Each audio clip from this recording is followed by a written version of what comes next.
तारक मेहता का उल्टा चश्मा। घूमेंगे हम, नाचेंगे हम, वहाँ स्कूल में जब मजा आ गया। अब तो घर पर भी धमाल आ जाएगा। और आज तो आई बाबा भी खुश हो जाएंगे। क्या टप्पू से ना आज इतने खुश?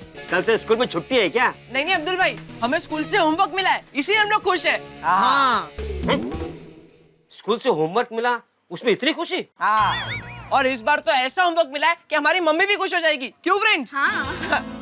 झूमेंगे हम, नाचेंगे हम, मस्ती के साथ होमवर्क करेंगे हम। क्या बात है, होमवर्क को लेके बच्चे इतने खुश हैं। दुनिया बदल रही है। झूमेंगे हम, नाचेंगे हम, मस्ती के साथ होमवर्क करेंगे हम।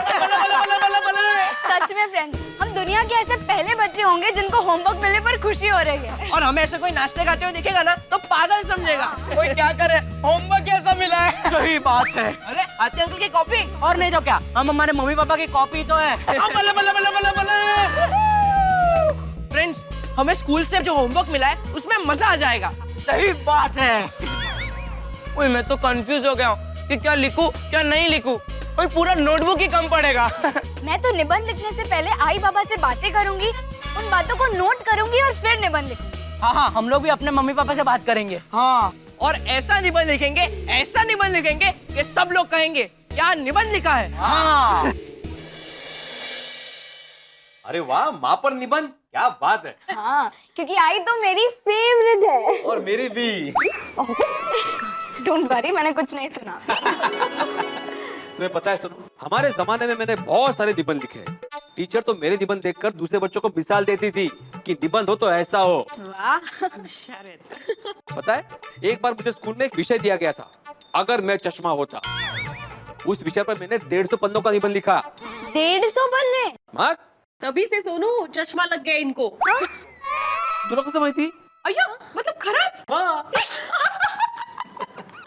वैसे बाबा, मेरा निबंध बिल्कुल आई की तरह बेस्ट होना चाहिए। वैसे तो मुझे बहुत कुछ सूझ रहा है, लेकिन मुझे समझ में नहीं आ रहा कि मैं शुरुआत कहाँ से करूँ। बताइए ना, मैं क्या लिखूं? सोनू बेटा, आई पर निबंध लिखना जितना लगता है उतना आसान नहीं होता। माँ के बारे में तो सब कोई जानता है, और जिस विषय के बारे में जानकारी हो उस विषय के बारे में असरकारक भाषा में लिखना बहुत बड़ी चुनौती होती है। तो फिर मैं क्या लिखूं? अरे पारा, तुझे जो फील होता है वो लिख। मैं जब मेरी आई को याद करती हूँ ना, तो शब्द निकलने से पहले आंखों से आंसू निकल आते हैं। आई यानी धूप में छाँव। खरा है। और पता है सुनो बेटा, मुझे ना स्कूल जाने के लिए ना गांव में नदी पार करनी पड़ती थी, तो आई मुझे अपने कंधे पे बिठाती थी और नदी पार करती थी। क्यों, आजोबा नहीं लेके जाते थे? नहीं बेटा, मेरे बाबा तो रोज सुबह सुबह खेतों में जाते थे काम करने के लिए। मेरा और घर का पूरा ध्यान आई रखती थी, और आई मुझे अपने हाथों से खिलाती थी। और आई के हाथ का बना हुआ कुछ भी खाओ, उसका स्वाद कुछ निराला ही होता था। खरंच, मेरे अचार पापड़ में भी आई का ही स्वाद है। सोनू, माँ सबसे बड़ी शिक्षक होती है और मार्गदर्शक भी होती है। अरे माँ का प्रभाव इतना बड़ा होता है कि बच्चा सबसे पहला शब्द माँ ही बोलता है। सोनू बेटा, माँ से बढ़कर दुनिया में कोई नहीं होता। हाँ, थैंक यू बाबा, मुझे मेरे निबंध का शीर्षक मिल गया, माँ से बढ़कर कोई नहीं। Mummy number 1। वाह पापा वाह, तो सीक्रेट हो। क्या टाइटल दिया है। पर आगे क्या, आगे भी लिखवाइए ना। Goggi, no cheating. हाँ, अगर सब कुछ हम ही बताएंगे तो तुम क्या लिखोगे? हम तो सिर्फ चलना सिखा सकते हैं, दौड़ना और कूदना तुम्हें खुद सीखना पड़ेगा। हाँ, ये अच्छी लाइन है। मम्मी हमें चलना सिखाती है, उड़ना सिखाती है। उड़ना? और तेरे को रोशन डार्लिंग ने उड़ना सिखाया? वो कमाल है, मेरी मम्मी जी ने मेरे को उड़ना नहीं सिखाया। मैं अभी फोन करके पूछता हूँ कि मेरे को उड़ना क्यों नहीं सिखाया यार। और पापा, उड़ना यानी हवा में उड़ने वाला उड़ना नहीं, तो खुशी में उड़ना। अच्छा, है गल है। और लेकिन मम्मी क्यों? और पापा भी तो उड़ना सिखाते हैं। पापा, जब आप पर निबंध लिखूंगा ना, तब सेम टू सेम यही पॉइंट्स कॉपी कर दूंगा। लेकिन अभी तो मम्मी पे ऐसे लिखना है ना, इसलिए पापा दादी जी के बारे में कुछ बताइए ना। आए पुत्र, तेरी दादी जी नहीं, दादाजी हैं। मतलब? और मतलब ये कि तेरी दादी जी बहुत पावरफुल हैं, और दुनिया में सब लोग अपने हाथों से प्याज को फोड़ते हैं ना, ओए तेरी दादी जी नारियल को हाथों से फोड़ती है। और पिंड में यानी अपने गांव में सब लोग उनसे बहुत डरते हैं। और तेरी दादी जी बहुत गर्म दिमाग है। हाँ, तेरे पापा है ना, तेरी दादी पे ही गए हैं। पापा, दादी जी का दिमाग इतना गर्म है तो उनके सिर पे अगर कुकर रखे तो सीटी अपने आप ही बजती होगी ना। और पुत्र, और मजाक में तू ये बात तो कह ले, पर तेरी दादी जी जो है ना, वो अच्छों की सिट्टी पिट्टी गुम कर देती है। ये तो एकदम सच है। तेरी दादी जी है ना, अगर कुछ गलत देख ले तो तुरंत कूद पड़ती है। पता है, एक बार कुछ मवाली लड़के हैं ना, किसी लड़की को छेड़ रहे थे और सीटी बजा रहे थे, और वो बात तेरी दादी ने सुन ली। फिर क्या पुत्र, और तेरी दादी ने सबको पकड़ के ऐसी चपेड़े मारी कि उनके सारे दांत ही टूट गए। और आज भी वो कुछ बोलने जाते हैं ना, तो मुंह से सिर्फ करके सीटी बजती है। अच्छे संस्कार दे वो माँ, सच्चा रास्ता दिखाए वो माँ, और अपने बच्चों के लिए कुछ भी कर सकती है माँ। ओए होए होए, इसे कहते हैं माँ। मम्मी, नानी जी के बारे में कुछ बताइए ना। अरे दिकरा, नानी जी के बारे में तुझे क्या बताऊं? नानी जी का स्वभाव तो ऐसा है ना कि वो हंसा हंसा के पेट दुखा देती है। सच में पुत्र, तेरी नानी जी जो है ना, बहुत हंसाती है, एकदम मस्त है। लाइफ की हर चीज को इतना पॉजिटिवली लेती है ना। याद है, एक बार उनके बर्थडे पार्टी में सडनली घर की लाइटें चली गई थी और सब लोग उदास हो गए थे, तो उन्होंने कहा उदास होने की क्या बात है, आज हम लोग कैंडल लाइट डिनर करेंगे। हाँ। और समझा पुत्र, वो हर गम को जो हंसी में बदल दे, और उसे माँ कहते हैं। थैंक यू पापा मम्मी, आप दोनों की बातें सुनकर मुझे बहुत सारे पॉइंट्स मिल गए। अब मैं लिखूंगा मम्मी नंबर 1 पे निबंध।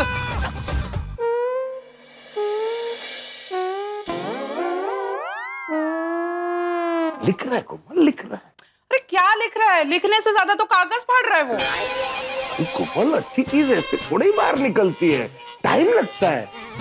माँ के बारे में लिख रहा है। बोली बेटा, क्या लिखा है जरा सुना। पापा ज्यादा कुछ लिखा नहीं है, बस शुरुआत ही की है। हाँ, पर जो भी लिखा है वो सुनाओ बेटा। हाँ हाँ बेटा, पढ़ो। पर अच्छा ठीक है, सुनिए। मेरी माँ, माँ के बारे में क्या लिखूं? मेरी माँ बहुत खाना अच्छा बनाती है। हाँ? ओह सॉरी, मतलब मेरी माँ खाना बहुत अच्छा बनाती है। फॉर एग्जाम्पल, बटाटे वड़े, समोसे, पुलाव, कढ़ी, सिर्फ इंडियन ही नहीं, चाइनीज, थाई, मैक्सिकन, कुछ भी कहो मेरी माँ बना लेती है। सही बात है। गोली बेटा, तुम्हारा निबंध सुन के कुछ खाने का मन हो गया, गर्मा गर्म। कोमल, कुछ गर्मा गर्म बना के लाओ ना हम दोनों के लिए। अरे क्या कुछ गर्मा गर्म लेकर आओ? और गोली, तुम अगर ऐसे ऐसे लिखोगे ना तो टीचर तुम्हें स्कूल से निकाल देगी। माँ पे ऐसे लिखना है बेबी, रेसिपीज पर नहीं। ये भी सही बात है बेटा, जरा ध्यान देकर लिखो। हाँ। अरे मम्मी पापा, मैं मजाक कर रहा था। मैंने तो ये लिखा है, मेरी माँ के हाथ में स्वाद है, उसके कंगन में लोरी है। वाह गोली बेटा वाह, बिल्कुल सही ट्रैक पे जा रहे हो। लिखो बेटा लिखो। पर पापा, इसके आगे क्या लिखूं वो नहीं पता चल रहा है, कब से कंफ्यूज हो रहा हूँ। पर मम्मी पापा, एक काम करो ना, आप नानी और दादी के बारे में मुझे कुछ बताओ ना, शायद मुझे कुछ आइडिया मिल जाए। श्योर बेबी, मेरी माँ बहुत स्ट्रिक्ट है, डिसिप्लिन, और हाँ, वक्त की एकदम पाबंद। सही बात है गोली बेटा, अगर उनका 1 बजे का लंच टाइम है ना, तो 1 बजे ही लंच करती है। 1:05 भी हो जाए ना तो लंच नहीं करते। बिल्कुल नहीं। लेकिन हाँ, बाहर से जितनी सख्त है, अंदर से उतनी ही नरम है मेरी माँ। सही बात है गोली बेटा, मेरी मम्मी ने तो पढ़ाई नहीं की, कभी स्कूल ही नहीं गई, लेकिन मुझे डॉक्टर बनने की प्रेरणा मेरी मम्मी ने ही दी। जब रात को मैं पढ़ाई करने के लिए जगता था ना, तो मेरी मम्मी भी पूरी रात जगती थी मेरे साथ, और थोड़ी थोड़ी देर में मुझे कुछ न कुछ खाने को भी देती थी। समझ गया, माँ आगे बढ़ने की प्रेरणा देती है। यस बेटा। माँ वक्त का इंपॉर्टेंस और डिसिप्लिन सिखाती है। सही बात है।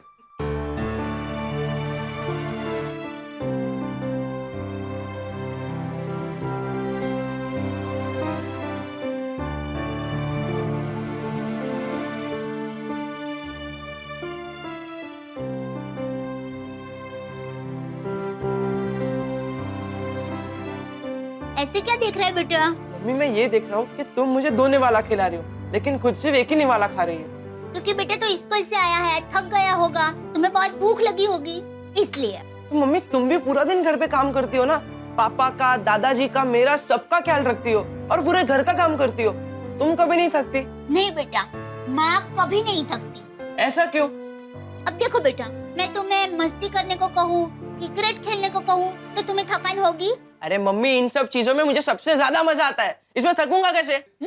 ठीक वैसे ही मुझे भी घर का काम करने में, आप सबका ध्यान रखने में, गरबा करने जितना ही आनंद आता है, तो मैं क्यों थकूंगी? लो बेटा खाओ। हाँ।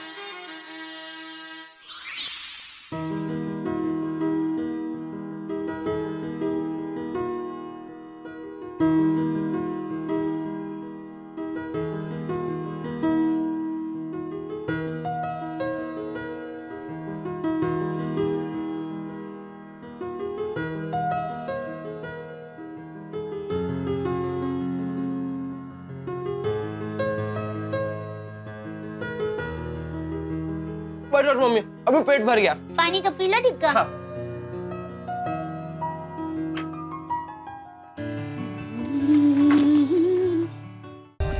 For more updates, subscribe to our channel, click the show links and enjoy watching the videos.